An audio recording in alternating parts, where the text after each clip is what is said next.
Today, I'm reviewing Monarch Money versus Mint to help you decide which budgeting app is better in 2026 and what each offers for your personal finances.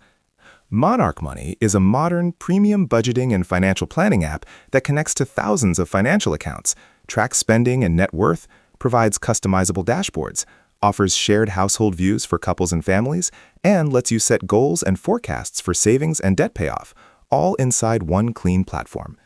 It has strong reporting, flexible budget categories, investment tracking, and automated tools like receipt scanning and AI summaries to make budgeting feel less like a spreadsheet and more like a financial companion. The main drawback is that Monarch is subscription-based, typically costing around $14.99 per month or about $99.99 per year after a short free trial, which means you pay for the convenience and depth of features. Mint, on the other hand, was historically one of the most popular free budgeting apps that let users link accounts, track expenses, set budgets, monitor bills, and even check their credit score at no cost, all backed by Intuit's ecosystem. However, Mint officially shut down in 2024 and is no longer active as a standalone app, so you can't sign up or fully use it in 2026 the way you once could, though some of its concepts live on in other tools.